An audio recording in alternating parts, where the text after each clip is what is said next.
करेंगे क्योंकि पूरे का पूरे 100 क्वेश्चन है।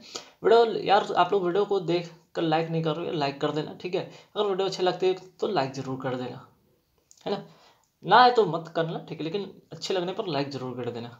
और हाँ, जो लोग नए आ रहे हैं हमारे चैनल पे, लगता है कि वो हमारे चैनल पे आकर कुछ चीज़ सीख रहे हैं तो सब्सक्राइब कर लेना। तो चलिए शुरू करते हैं आज का क्वेश्चन। फर्स्ट क्वेश्चन यहाँ पे देखते हैं कि क्या सती प्रथा का सर्वप्रथम, है ना, सती प्रथा का सर्वप्रथम विरोध किसने किया था।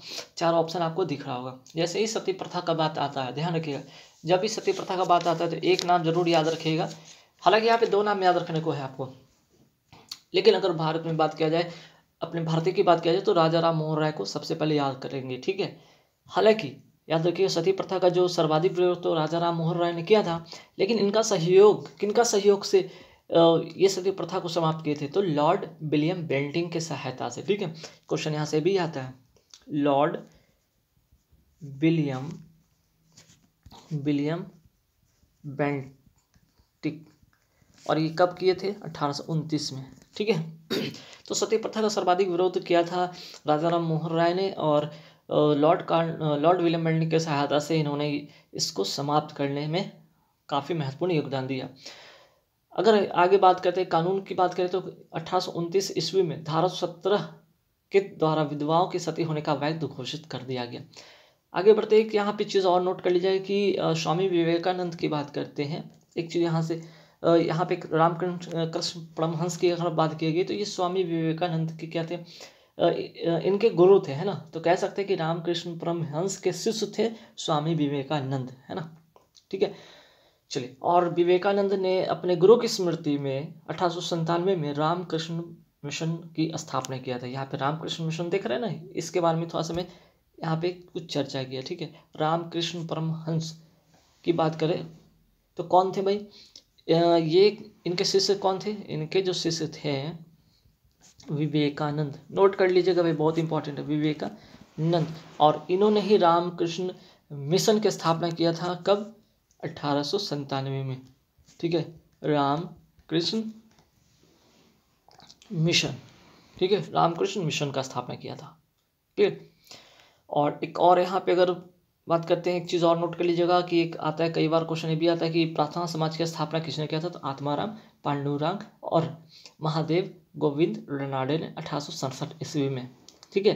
तो प्रार्थना समाज की होगी। यहाँ से एक और क्वेश्चन आ जाता है, आर्य समाज की स्थापना किया था, तो आर्य समाज का स्थापना होता है 1875 में दयाराम सरस्वती ने किया था, ठीक है। यहाँ 2-3 सवाल इस क्वेश्चन से तो मैंने बता दिए। देखिए 2 क्वेश्चन और सेकंड में काफ़ी इंपॉर्टेंट क्वेश्चन है, ठीक है। भारत में हरित क्रांति के जनक किनको कहा जाता है, तो भारत में हरित क्रांति की जनक कहेगा तो आप टिक करेंगे एम.एस. स्वामीनाथन पर, ठीक है। श्वेत क्रांति की अगर बात करा जाए भारत में तो टिक करिएगा वर्गीस कुरियन को। दोनों क्वेश्चन काफ़ी बार रिपीटेड है, काफ़ी बार रिपीट किया गया, ठीक है। एक तो श्वेत क्रांति, दूसरा हरित क्रांति। हरित क्रांति की बात है तो स्वामीनाथन, और श्वेत क्रांति की बात है तो वर्गीस कुरियन। चलिए आगे बढ़ते। मंडल कमीशन किस प्रधानमंत्री के कार्यकाल में लागू हुआ था, इसका जो करेक्ट आंसर होगा बीपी सिंह के कार्यकाल में हुआ था। इन्होंने ओबीसी में, ठीक है, ओबीसी में 27% रिजर्वेशन की सिफारिश की थी, ठीक है, 27% रिजर्वेशन की सिफारिश की थी। चलिए नेक्स्ट क्वेश्चन पे आते हैं कि सेल क्यों प्रसिद्ध है, तो सबसे पहले एक क्वेश्चन आता है यहाँ पे, इसका फुल फॉर्म पूछ दिया जाता है, ठीक है। सेल का फुल फॉर्म पूछ दिया जाता है steel authority of India limited. ये तो सबसे पहले आप ये जान लें कि steel authority of India establishment कब हुआ था भाई, 1974 में एस्टैब्लिश हुआ था। ये 2 क्वेश्चन तो याद रखिए, इसका फुल फॉर्म, इसका एस्टैब्लिशमेंट। कई बार पूछा जा रहा है, इधर रेलवे एक चीज़ कर रहा है कि बार बार कि वो ईस्वी पूछ दे रहा है, उसका फुल फॉर्म पूछ दे रहा है, तो ये चीज़ ध्यान रखिएगा। अब एक किसके लिए, तो नाम से ही पता चल रहा है स्टील, तो स्टील उत्पादन के लिए होगा ना, सीधी सी बात है, ठीक है। आगे बढ़ते हैं सवाल पे। डिमांड ड्राफ्ट को क्रॉस क्यों किया जाता है, ये अगर आपके पास डिमांड ड्राफ्ट है तो आप ऊपर में हमेशा क्या करते हैं, पैरेलल क्रॉस कर देते हैं। क्यों कर देते पता है आपको, क्यों कर देते हैं आप बताइए। देखिए इसलिए किया जाता है, समझिएगा बात को, यहाँ पे समझने वाली बात है, बहुत इंपॉर्टेंट क्वेश्चन है। इसलिए कर दिया जाता है ताकि भुगतान जो हो ना बैंक खाते के द्वारा किया जा सके, ठीक है। बैंक खाते के द्वारा किया जा सके कहने का मतलब क्या है, आप चेक लेकर जाते बैंक में तो डायरेक्ट आपको पैसे नहीं मिलेंगे वहाँ पे, ठीक है, अगर आपने इस तरह से क्रॉस चेक कर दिया तो। अदरवाइज आपने क्रॉस नहीं किया है तो आप काउंटर पे जाएंगे, अगर आप चेक देते तो बदले में वहाँ से काउंटर पे आपको पैसे मिल जाएंगे, लेकिन क्रॉस चेक किया रहेगा तो आप क्या करेंगे, काउंटर पे देंगे तो वो हमको क्या करेगा, आपके जो पैसे आपके अकाउंट में डायरेक्ट आएंगे। ठीक है, अकाउंट टू अकाउंट ट्रांसफर होंगे। बस समझ में आया? तो इस तरह से नगद प्राप्त नहीं होगा, कहाँ आएगा, सीधे आपके अकाउंट में आएंगे। तो इससे एक तरह से सेफ्टी के तौर पे किया गया है कि अगर किसी कारण में कोई इलीगल या किसी तरह से धोखाधड़ी से अगर पैसे किसी को ट्रांसफ़र कोई कर लेता है तो बंदे को पता चलेगा भाई मेरे अकाउंट से किस अकाउंट में ट्रांसफ़र किया गया। ऐसे तो आप पैसे निकाल लिए, हाथ में दे दिया, बंदा लेके चले गया, कौन लेके चला गया पता तो नहीं चलना है ना। चलिए आगे बढ़ते क्वेश्चन पे। मसालों की रानी किसे कहा जाता है? सॉरी, देखिए यहाँ पे बहुत दुविधा वाली क्वेश्चन यहाँ पे हो सकता है। आपको लगेगा मसालों की रानी हमने तो रट लिया, इलायची इलायची इलायची कर लिया, लेकिन गलती आप टिक करके आ जाएंगे एग्जाम में, मैं बता रहा हूँ। ठीक है, मैं बता रहा हूँ, गलती करके आ जाएंगे। कैसे करेंगे गलती, अब यहाँ समझिएगा। यहाँ पे इलायची तो होगा करेक्ट आंसर इसका, लेकिन इलायची में दो टाइप होते हैं ना, एक तो छोटी इलायची होती है और एक बड़ी वाली होती है। अगर बड़ी इलायची की अगर कभी बात कर दिया जाए तो पता है कहाँ पे होता है, बड़ी इलायची का सर्वाधिक उत्पादन जो होता है केरल में होता है। ठीक है, केरल में होता है। और वहीं अगर हम बात करते हैं छोटी इलायची का कहाँ पे होता है, ठीक सॉरी यहाँ पे गलती में लिख दिया, छोटी इलायची की अगर बात करते हैं, छोटी इलायची, बड़ी इलायची को पहले लिख लीजिए। बड़ी इलायची होता है सिक्किम में, बड़ी इलायची होता है सिक्किम में, और छोटी इलायची जो होता है ना केरल में। ठीक है, केरल को तो मसालों का जो है सिटी भी कहा जाता है, शहर भी कहा जाता है, राज्य भी कहा जाता है। लेकिन अगर छोटी इलायची की बात करा जाए तो केरल है, अगर बड़ी इलायची की बात करा जाए तो सिक्किम है। ठीक है, चलिए नेक्स्ट क्वेश्चन पे आते कि नाजीवाद के संस्थापक कौन थे। तो नाजीवाद के संस्थापक सबको बच्चों को पता होगा, नहीं पता है तो नोट कर लीजिए। नाजीवाद के संस्थापक थे हिटलर। ठीक है, नाजीवाद के संस्थापक थे हिटलर। ठीक, चलिए आगे बढ़ते सवाल पे। सवाल नंबर 8 क्या कहता है कि मीथेन गैस किससे बनती है। देखिए बहुत इंपॉर्टेंट क्वेश्चन है। CH4 मीथेन गैस किससे बनती है? ये बनती सोडियम एसीटेट को सोडा लाइम के साथ गर्म करने पर। ठीक है, सोडियम एसीटेट को सोडा लाइम के साथ गर्म करेंगे तो क्या बनेगा, मीथेन गैस बनेगा। ठीक है, आगे बढ़ते हैं सवाल पे। हीरा और ग्रेफाइट में क्या अंतर है? देखिए हीरा और ग्रेफाइट से बहुत बार क्वेश्चन रिपीटेड हुए हैं।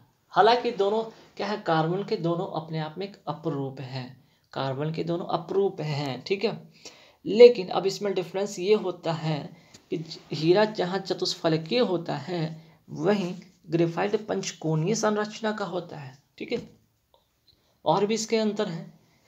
ठीक है, और भी अंतर है।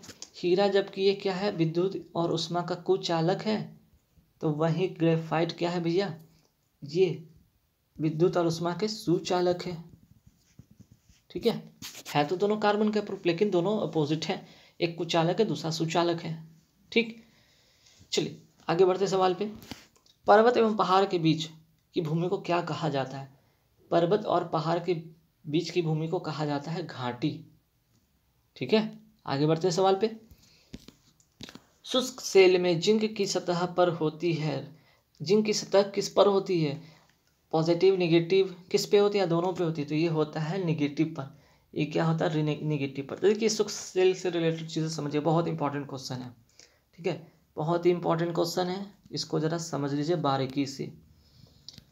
ये देख रहे होंगे एक तरह से मैंने बनाया है यहाँ पे क्या भाई, आपको शुष्क सेल बनाया है। ठीक है, तो यहाँ पे ये चीज़ समझिएगा, ये जो देख रहे हैं ना, ये क्या है आपका जिंक का बर्तन है। ये क्या है, जिंक का बर्तन है, किसी बर्तन में इस तरह से रखा हुआ है। और इसके अंदर ये क्या है, ये पदार्थ है। ये कौन कौन से पदार्थ है ये भी नोट कर लीजिएगा भाई। इसमें जो पदार्थ है मैग्नीज डाइऑक्साइड है, कहाँ पे मैं लिख दूँ, मैग्नीज डाइऑक्साइड है, प्लस कार्बन है। ठीक है, प्लस कार्बन है, प्लस अमोनियम क्लोराइड है, अमोनियम क्लोराइड है, क्लोराइड, इसको नौसादर भी कहा जाता है, नौसादर भी कहा जाता है। ठीक है, तो चलिए इतना तो समझ गए कि इसके अंदर जो मिश्रण है वो क्या है, मैग्नीज डाइऑक्साइड, कार्बन और अमोनियम क्लोराइड है। और जिंक का बर्तन में रखा है तो ये होगा निगेटिव। और ये जो कार्बन है, ये वाला लंबा जो चीज़ देख रहे हैं ना, ये क्या है भाई आपका कार्बन का छड़ है। ये क्या है कार्बन छड़ है, जो कि क्या होता है ये पॉजिटिव होता है, ऋणात्मक नहीं होता बल्कि धनात्मक होता है। तो ये आपसे पूछा ना भाई किस शुष्क सेल के जिंक की सतह पर, सतह कहने का मतलब उसका जो बर्तन है ना उसी की बात किया गया है, वो होता है ऋणात्मक। ठीक है, चलिए विषाणु होते हैं, विषाणु दोनों होते हैं, जीवित अवस्था में भी होते हैं और अजीवित अवस्था में भी होते हैं। जीवित अवस्था में की बात करें और अजीवित अवस्था में क्या यहाँ पे होगा, तो देखिए समझिएगा, यहाँ पे जब निर्जीव की तरह होते हैं ये विषाणु तो उसको क्रिस्टल बनाकर निर्जीव पदार्थ की भांति बोतलों में भरकर वर्षों तक रखा जा सकता है, ध्यान रखें, है ना। तो यहाँ पे विषाणु में जो होते हैं सजीव और निर्जीव दोनों के लक्षण होते हैं।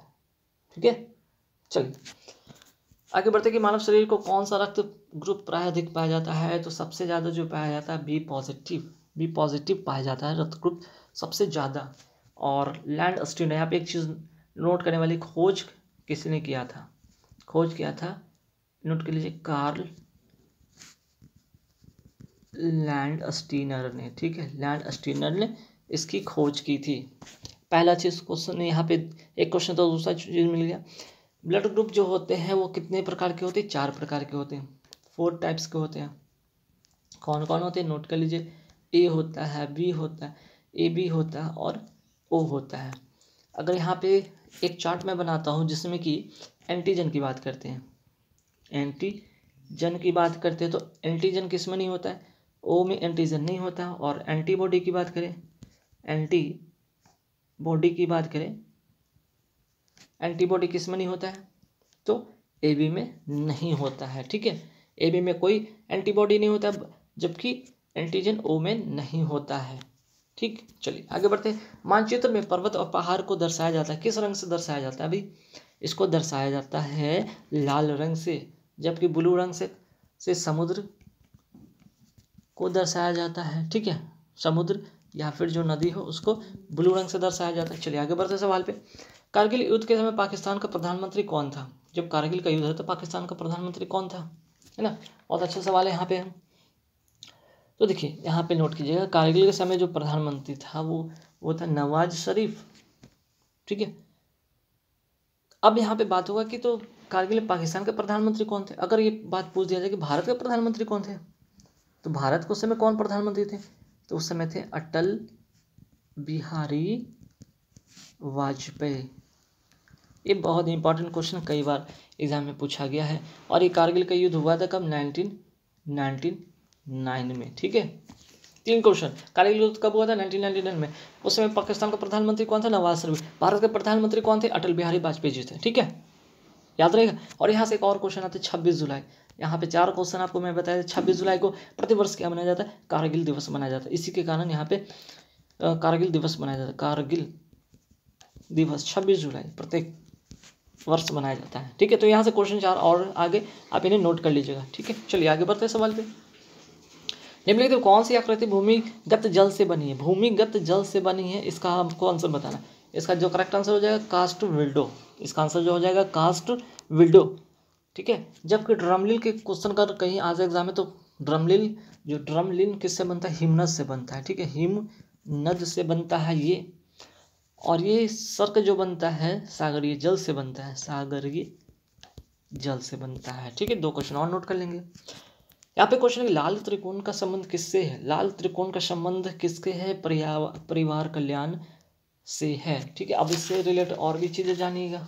ठीक है, इससे चीज़ें जानने वाला बात क्या है यहाँ पे, यहाँ से जो चीज़ें जानने वाला वो रेड क्रॉस से रिलेटेड है। रेड क्रॉस का चिन्ह जो होता है वो कैसा होता है, प्लस का होता है। ठीक है, इसकी स्थापना हुई थी 1863 में उसी। ठीक, इतना याद रखिएगा। और इसका जो संस्थापक थे हेनरी ड्यूनांट थे। अब आते हैं यहाँ पे WHO को। WHO का स्थापना कब हुआ था, 1948 में। ठीक है, 1948 में। हेडक्वार्टर कहाँ है, जेनेवा में। यूनिसेफ की बात करते हैं तो यूनिसेफ की अगर हम बात करें, इसकी स्थापना कब हुआ था, 1946 में। हेडक्वार्टर कहाँ है भाई, हेडक्वार्टर आपका है न्यूयॉर्क में, न्यूयॉर्क में, USA। ठीक है, और इसका जो संस्थापक थे हेनरी नॉट। ठीक है, तो इस तरह से आपको एक क्वेश्चन से 4 क्वेश्चन मैंने आपको और बता दिए, नोट कर लीजिएगा। चलिए, कंटूर रेखा दर्शाती, क्या दर्शाती कंटूर रेखा? बहुत इंपॉर्टेंट क्वेश्चन है भाई। ठीक है, ये जो कंटूर रेखा है ये क्या दर्शाती है? कंटूर रेखा दर्शाती है कि यहाँ पे समुद्र तल से समान क्षेत्रों को दर्शाने वाली रेखा, समुद्र तल से समान क्षेत्रों को दर्शाने वाली रेखा। कंटूर रेखा को इंग्लिश में भी क्या कहते हैं, नोट करना चाहिए, नोट कर लीजिएगा, आइसो हाइपर्स। ठीक है, आइसो हाइपर्स इसको कहते हैं। चलिए, नेक्स्ट क्वेश्चन है कि यदि अम्ल की प्रतिक्रिया जिंक मतलब अम्ल की प्रतिक्रिया धातु से कराई जाए तो कौन सी गैस निकलती है? जब अम्ल की प्रतिक्रिया अम्ल प्लस धातु होगा तो क्या होगा? ठीक है, अम्ल प्लस धातु होगा तो क्या होगा? अगर अम्ल प्लस धातु होगा तो हाइड्रोजन गैस होगा, अम्ल प्लस धातु होगा तो क्या होगा? हाइड्रोजन होगा। नेक्स्ट क्वेश्चन, पृथ्वी के क्रस्ट में कौन सा सर्वाधिक पाया जाता है? क्रस्ट मतलब पृथ्वी का 3 लेयर होता है ना, ऊपर में क्या होता है? क्रस्ट, जिसको कहते हैं भूपटल, दूसरा पार्ट होता है आपका मेंटल, और लास्ट वाला होता है कोर। पूछा गया कि इस वाले परत में क्या पाया जाता है सर्वाधिक, तो सर्वाधिक पाया जाता है ऑक्सीजन। ठीक है, फर्स्ट नंबर पे ऑक्सीजन, सेकंड नंबर पे आपका सिलिकॉन पाया जाता है। ठीक है, ध्यान रखिएगा। चलिए आगे बढ़ते सवाल पे, गांव के पशु मेला में पंजीकरण शुल्क से किसे आय होती है? तो किसे आय होती है? तो किसे आय होती है? आय होती है किसको? जल्दी बताइए। ये होती ग्राम पंचायत को। ठीक है, ग्राम पंचायत को। और ग्राम पंचायत की बात करें तो 73वें संविधान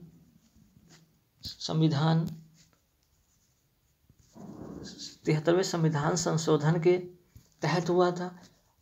अनुसूची जो थी 11 थी, इसकी अनुसूची 11 के माध्यम से हुआ था, जिसमें कि 29 विषय था। ये याद रखिएगा, बहुत इंपॉर्टेंट क्वेश्चन। 73वें संविधान संशोधन, अनुसूची 11, 29 विषय। यहाँ से एक और क्वेश्चन आता है, यहाँ पे नगर निगम देख रहे हैं ना, तो ये किसके अंतर्गत कौन से संविधान संशोधन में हुए थे? 74वें संविधान संशोधन। ठीक है, अनुसूची कौन सी थी? अनुसूची 12।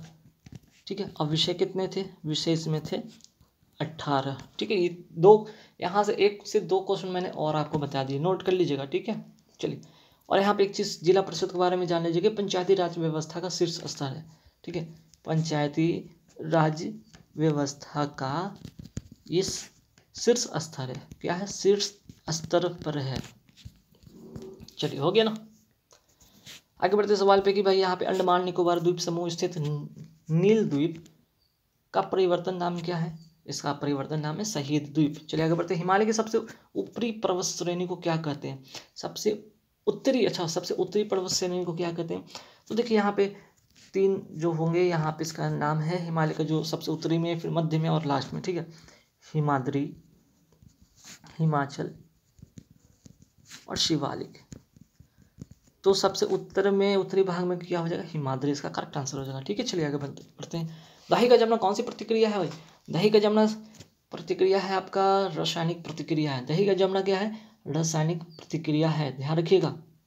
ठीक है, चलिए आगे बढ़ते सवाल पे। क्वेश्चन नंबर 25 में निम्नलिखित में कौन सा खाया जाने वाला भाग मुक्त है? एंडोस्पर्म। एंडोस्पर्म मतलब अंदर का मतलब कौन, किसको खाएंगे? तो एंडोस्पर्म खाएंगे नारियल का। ठीक है, बाकी अगर सेब की बात करें तो सेब का क्या भाग खाते हैं? पुष्पासन खाते हैं। ठीक है, पुष्पासन खाते हैं। अमरूद का क्या खाते हैं भाई? अमरूद का फल भित्ति एवं और क्या खाते हैं? बीजांडसन। और सेम चीज अंगूर में भी होता है। ठीक है, इसका भी यही पार्ट खाते हैं। बुद्ध के बचपन का नाम क्या था? भगवान बुद्ध के बचपन का नाम आपको बताना क्या था? तो देखिए, भगवान बुद्ध के बचपन का नाम था सिद्धार्थ। इनका जन्म की बात करते 563 ईसा पूर्व में हुआ था। ठीक है, कहाँ पे हुआ था? नेपाल के कपिलवस्तु के लुम्बिनी नामक गांव में हुआ था, ध्यान रखिएगा। इन्होंने प्रथम उपदेश दिया था पाली भाषा में, सारनाथ में, जो कि यूपी में है। ठीक है, याद रखिएगा, बहुत इंपॉर्टेंट क्वेश्चन है भाई, बहुत इंपॉर्टेंट क्वेश्चन है। इनकी मृत्यु हुई थी 483 ईस्वी में, मृत्यु हुई थी 483 ईस्वी में, मृत्यु हुई थी 483 ईस्वी में, नहीं ईसापुर में, सॉरी ईसापुर में। ठीक है, तो मैंने 2 3 4 पॉइंट और भी था जो मैंने बताया आपको। ठीक है, चलिए, मेगास्थनीज राजदूत था, किसका राजदूत था भाई? ये सेल्यूकस निकेटर का राजदूत था। ठीक है, और ये किसके दरबार में आया था? तो ये जो था ना मेगास्थनीज, जो था ये किसके दरबार में आया था, ये चंद्रगुप्त मौर्य के दरबार में आया था। और इसकी पुस्तक कौन का नाम क्या था, इंडिका। ठीक है, इंडिका। 2 पॉइंट। मेगास्थनीज किसका राजदूत था, सेल्यूसिड के राजदूत था। किसके दरबार में आया था, चंद्रगुप्त मौर्य के दरबार में आया था। उसका पुस्तक का नाम क्या था, इंडिका था। ठीक है, वही चंद्रगुप्त द्वितीय की बात करते थे, गुप्त वंश का संस्थापक था, गुप्त वंश संस्थापक था। ठीक है, नोट कर लेंगे। और इसी के दरबार में कौन रहते थे, कालिदास। ठीक है, कालिदास चंद्रगुप्त द्वितीय के दरबार में रहते थे। ठीक है, तो मौर्य वंश के संस्थापक के यह तो अच्छा, गुप्त वंश के संस्थापक, तो मौर्य वंश के संस्थापक, मौर्य वंश का संस्थापक था चंद्रगुप्त मौर्य। ठीक है, मौर्य वंश का संस्थापक चंद्रगुप्त मौर्य, गुप्त वंश का संस्थापक चंद्रगुप्त द्वितीय। चंद्रगुप्त द्वितीय के दरबार में कालिदास रहता था। चंद्रगुप्त मौर्य के दरबार में कौन रहता, मेगास्थनी, जो कि सेल्यूकस निकेटर का राजदूत था। ठीक है, आगे बढ़ते। दल बदल कानून कब पारित हुआ था, 1950 में हुआ था। 52वां संविधान संशोधन, ठीक है, के अंतर्गत। ये नोट कर लीजिएगा, 52वां 1985। ठीक है, अब आते हैं निकट दृष्टि दोष में किस लेंस का यूज किया जाता है। निकट के का अपोजिट होगा, निकट का तो दिखता है, दूर का नहीं दिखता है, तो इसमें कौन सा लेंस यूज करेंगे, तो निकट के लिए अपोजिट अवतल। अगर ये दूर दृष्टि का होता तो दूर के लिए उत्तल। बाइफोकल किसके लिए करते हैं, प्रेस बायोपिया के लिए, प्रेस बायोपिया। ठीक है, बायोपिया। बेलनाकार किसके लिए करते हैं, एस्टिग्मैटिज्म। ठीक है, जिसको अपविंदुकता भी कहते हैं ना, इसको क्या कहते हैं, अपविंदुकता भी कहते हैं। ठीक है, और अवतल लेंस में अगर बात करते हैं निकट दृष्टि को क्या कहते हैं, इसको मायोपिया कहते हैं, इंग्लिश में मायोपिया। इसको हाइपरमेट्रोपिया कहते हैं, हाइपरमेट्रोपिया। ठीक है, तो इस तरह से आप याद रखेंगे।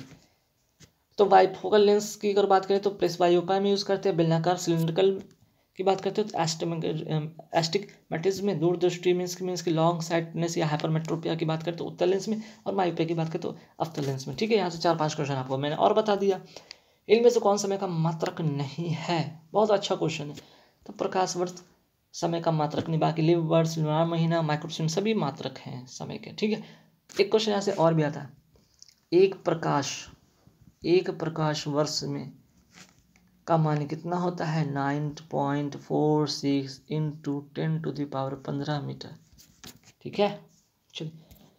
सनी डेज किसके द्वारा लिखा गया है, तो सनी डेज लिखा गया है सुनील गावस्कर के द्वारा लिखा गया है। एक भारी वस्तु, एक हल्की वस्तु को मीनार से चोटी से गिराया जाता है तो प्रतिरोध नगण्य माना जाए। मान ली कि यहाँ पे कोई चोटी है, यहाँ से एक वस्तु को गिराया गया, एक और वस्तु भी गिराया जाएगा। ठीक है, और यहाँ पे अगर बात करें हवा का प्रतिरोध क्या है, नगण्य हो, हवा नहीं हो। ठीक है, हवा शून्य हो, तो जमीन पर कौन पहले वस्तु गिरेगा। देखिए ध्यान रखिए, ऐसे में त्वरण इक्वल होता है, त्वरण क्या होता है, समान होता है। सॉरी, त्वरण की बात करें, यहाँ पे जो आपका गुरुत्वाकर्षण जो होता है, गुरुत्व त्वरण होता है, दोनों में समान लगता है, जिसके कारण दोनों वस्तुएं एक साथ ही जमीन पर आएगी। चलिए आगे बढ़ते सवाल पे। आगा खां का खेल किससे संबंधित है, तो ये हॉकी से संबंधित है। एक और क्वेश्चन यहाँ से एक और आता है, बेलिंगटन ट्रॉफी। ठीक है, बेलिंगटन ट्रॉफी किससे या कब किससे संबंधित है, ये भी हॉकी से संबंधित है। नेक्स्ट क्वेश्चन है कि समान ताप की गेंद टकराने पर निम्नलिखित में से किस राशि का संरक्षण होता है। ठीक है, किस राशि का संरक्षण होता है, आपको फटाफट बताना है, जल्दी बताइए। तो ये होगा संवेग। ठीक है, संवेग का फॉर्मूला भी होता है क्या भाई, संवेग का फॉर्मूला होता है मास इनटू क्या होता है भाई, मास इनटू वेलोसिटी। ठीक है, ये सदिश राशि है। एक चीज़ और नोट कर लीजिए, पहला तो आपको मैंने बताया, दूसरा सदिश राशि है, और इसका जो मात्रक है ये भी लिख दे, केजी मीटर पर सेकेंड। ठीक है, आगे बढ़ते सवाल पे। चलिए, तेलों के जमने में निम्नलिखित में से कौन सी क्रिया होती है, तेल का जमना। तेल का जमना कौन सी क्रिया है, फटाफट बताइए। असंतृप्त तेलों का उत्प्रेरक के तौर पे होता है निकेल, ठीक है, कि उपस्थिति में हाइड्रोजनीकरण, ठीक है। ओटावा की राजधानी क्या है, ओटावा की राजधानी कनाडा है, ओटावा की राजधानी क्या है, कनाडा है, ठीक है। मीन्स की ओटावा राजधानी किसकी, सॉरी ऐसे क्वेश्चन है, कनाडा की राजधानी ना ओटावा, ऐसे होगा। ओटावा किसकी राजधानी, कनाडा की। तो स्पेन की राजधानी क्या होगी, नोट करना चाहेंगे क्या, बिल्कुल कर लें, ठीक है। स्पेन की राजधानी मैड्रिड है। नॉर्वे की राजधानी क्या है भाई, ओस्लो। स्वीडन की राजधानी क्या है भाई, नोट कर ले, स्वीडन का राजधानी स्टॉकहोम। चलिए एक क्वेश्चन था, 3 और मैंने बता दिया। यमा के लेखक कौन है, यमा के लेखक कौन है, यमा के लेखक हैं कौन, जल्दी बताइए। यमा के लेखक कौन है, जल्दी बताइए। तो महादेवी वर्मा, महादेवी वर्मा, महादेवी वर्मा, ठीक है। चलिए सुमित्रा नंदन पंत, सुमित्रा नंदन पंत को क्या कहा जाता है, सुकुमार कवि कहा जाता है और आधुनिक भारत के सबसे प्रिय कवि थे, ठीक है। और ये यहाँ पे अगर बात करते हैं जयशंकर प्रसाद की बात करें तो आधुनिक भारत के जो है प्रसिद्ध थे या सबसे महान थे नाटककार थे, ठीक है। आगे बढ़ते सवाल पे। प्रसिद्ध भारतीय नाम बिहू किस, क्या है ये एक तरह का नृत्य है, कहाँ का नृत्य है, असम का नृत्य है, असम का नृत्य है। यहाँ से एक और मज़ेदार बात यहाँ की, ये फसल उत्सव है, ठीक है, फसल उत्सव है और ये साल में 3 बार मनाया जाता है। ये क्वेश्चन आ भी सकता है, ठीक है। उस भौतिक राशि का मात्रक, किस भौतिक राशि का मात्रक टेस्ला है भैया, बताना है आपको। चुंबकीय क्षेत्र मैग्नेटिक फील्ड का जो है मात्रक टेस्ला है। अगर चुंबकीय फ्लक्स की बात करें तो इसका जो है मात्रक वेबर है, ठीक है। और चुंबकीय प्रेरण की बात करें तो गाउस, ठीक। चलिए कौन से भारतीय शहर हेवी इलेक्ट्रिक से संबंधित है, हेवी इलेक्ट्रिक से संबंधित है भोपाल, ठीक है। चलिए नेक्स्ट क्वेश्चन पे आते हैं, रॉकेट के कार्य का सिद्धांत किस पर आधारित है, तो रेखीय संवेग संरक्षण का सिद्धांत पर आधारित है, ठीक है। आगे बढ़ते सवाल पे। सेनेगल की राजधानी क्या है, सेनेगल की राजधानी क्या है, क्या है उसका जो आंसर क्या होगा, फटाफट बताइए हमको, जल्दी बताइए। डकार है, ठीक है, डकार है। और इसका अगर मुद्रा की बात करें तो मुद्रा क्या होगा, मुद्रा है फ्रैंक, ठीक। चलिए अब आते हैं 7 हिल्स मीन्स के 7 पहाड़ियों का शहर किसे कहा जाता है, 7 पहाड़ियों का शहर कहा जाता है रोम को। नेक्स्ट क्वेश्चन, पायरोमीटर का उपयोग किस राशि के मापन के लिए किया जाता है, तो उच्च तापमान के लिए। उच्च तापमान भी किसके लिए, तो दूर स्थित, ठीक है, दूर स्थित वस्तु की ताप को मापने के लिए, ठीक है।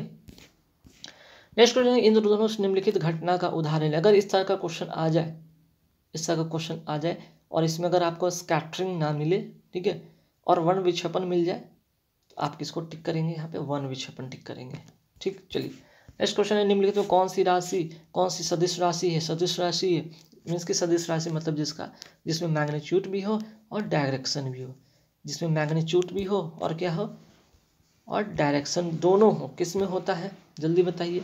ये होगा भार में, ठीक है।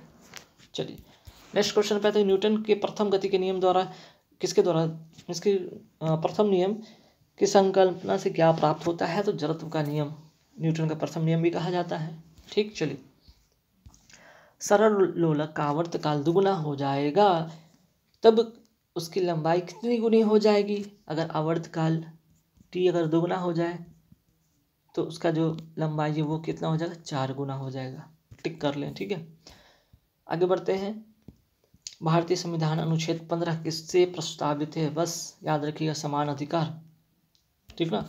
चलिए वियना की राजधानी क्या है, वियना की राजधानी हो जाएगा ऑस्ट्रिया, ठीक है, ऑस्ट्रिया वियना की राजधानी है, ठीक। अगर बेल्जियम की बात करें तो बेल्जियम की राजधानी क्या है, ब्रुसेल, ठीक है, ब्रुसेल्स। कोलंबिया की राजधानी क्या है, बोगोटा, इटली का राजधानी रोम, ठीक है। चलिए आगे बढ़ते हैं, दक्षिण अफ्रीका की मुद्रा क्या है, दक्षिण अफ्रीका का मुद्रा रैंड है और इसका अगर राजधानी की बात करें, राजधानी क्या है भाई, तो प्रिटोरिया।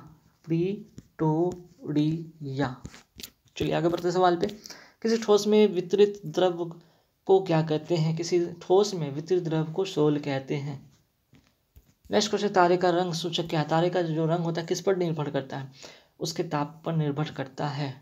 ठीक है। नेक्स्ट क्वेश्चन है, डुरन रेखा किन देशों की सीमाओं को सीमांकन करती है? तो ये करेगी पाकिस्तान और अफगानिस्तान को। ठीक है। चलिए अब आते हैं, महावीर की मृत्यु कहाँ हुई थी? तो महावीर की मृत्यु कहाँ हुई थी भैया? आपको बताना, जल्दी से बताइए। इतनी बार तो मैंने बताया था आपको, आप लोगों को पता है तो बताइए जल्दी। नहीं पता तो महावीर की मृत्यु हुई थी, देखिए जन्म हुआ था इनका कुंडग्राम वैशाली में, कुंडग्राम वैशाली में।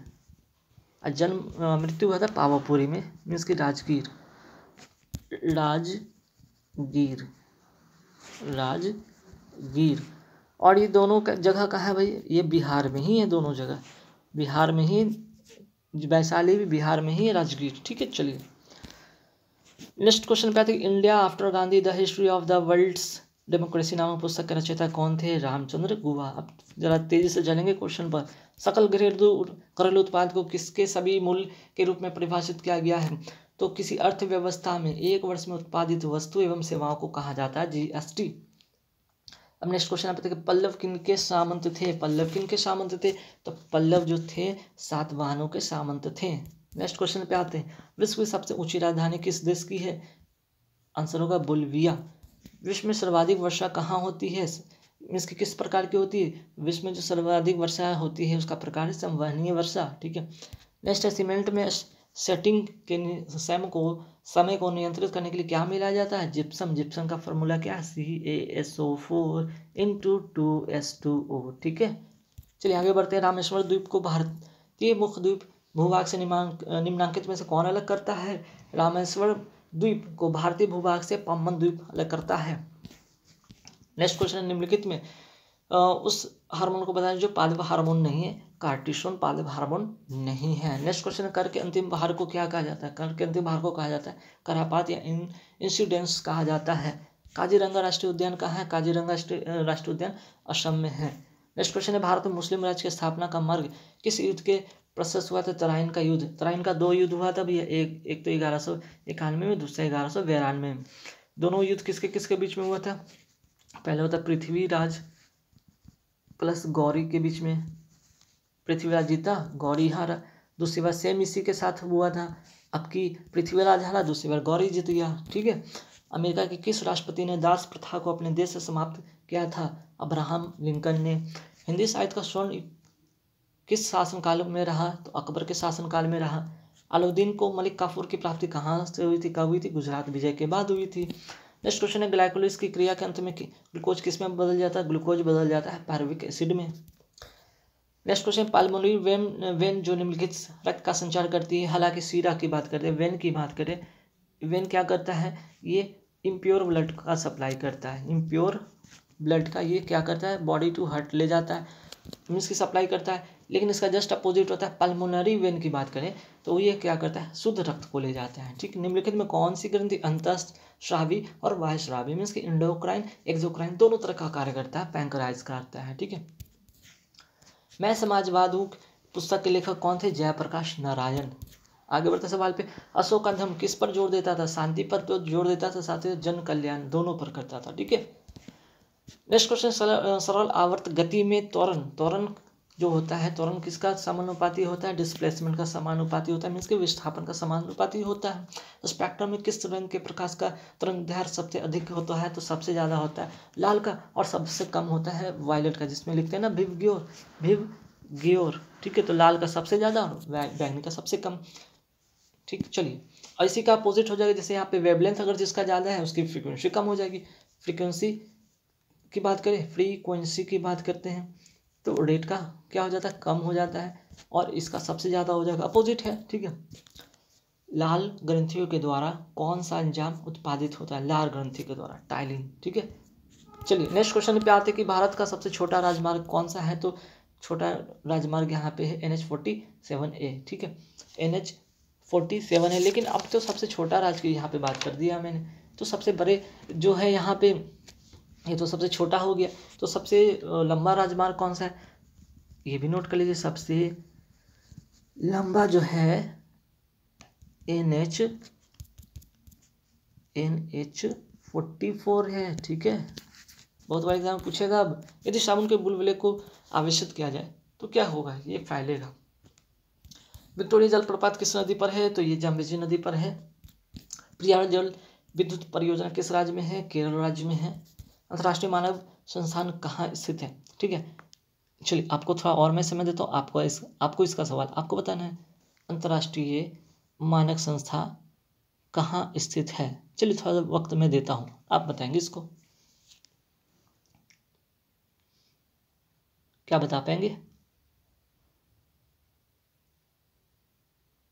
इतना देर हो गया। चलिए मैं बताता हूँ, इसका जो मानक है संस्था वो है जिनेवा। ठीक है, नेक्स्ट क्वेश्चन पे आते हैं, DTH हेतु प्रक्षेपित उपग्रह का नाम बताइए। इसका करेक्ट आंसर हो जाएगा इनसेट 4A। कोई वस्तु अधिकतम भारी हो जाएगा कब, जल में, निर्वात में, हाइड्रोजन में, वायु में। ठीक है, कितने वर्ष तक ना देखे जाने पर उस प्रजाति को विलुप्त माना जाता है, 40 वर्ष तक। पश्चिम बंगाल में फर्श चित्रकला को क्या कहा जाता है, अल्पना कहा जाता है। वर्ष 1991 में यूनेस्को ने विज्ञान के प्रचार के लिए कनिंग पुरस्कार की स्थापना किसके मदद से की थी, किसके द्वारा की थी, बीजू पटनायक के द्वारा। क्वार्ट्ज कैंतरित होता है बलुआ पत्थर से। सर्वाधिक गर्म ग्रह है शुक्र ग्रह है। निम्नलिखित में से गलत मिलान करना है भैया। ठीक है, गणित अनुपात का नियम डाल्टन, स्थिर अनुपात का नियम प्रास्ट, आंशिक दाब का हो गया फिर से डाल्टन। ठीक है, सभी 2 डाल्टन यहाँ हो गए। और लास्ट का पीएच स्केल का नियम पियर्सन ने किया था, बल्कि कौन किया था, SPL सोरेनसन। चलिए आगे बढ़ते सवाल पे।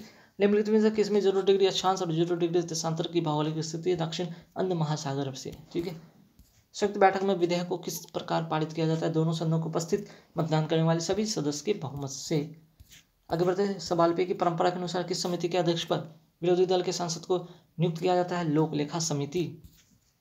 सकल राष्ट्रीय उत्पाद व शुद्ध राष्ट्रीय उत्पाद में अंतर क्या है, पूंजी पर मूल्यह्रास के बराबर। त्रिस्तरीय पंचायती राज व्यवस्था की अनुशंसा की गई थी बलवंत राय मेहता समिति के द्वारा।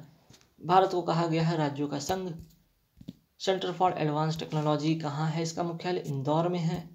भारत का राष्ट्रीय ध्वज तिरंगा का डिजाइन किसने किया था, पिंगले वेंकैया ने किया था। निम्नलिखित में किसके द्वारा किसे द्विसदन कहा जाता है, लोकसभा को कहा जाता है। भारत के महान्यायवादी अधिकतम किस उम्र की सीमा तक अपने पद पर रहेंगे, तो 65 वर्ष तक के रहेंगे। ठीक है, और महान्यायवादी का जो पद का वर्णन है अनुच्छेद किसके अंतर्गत है, अनुच्छेद 76 के अंतर्गत है।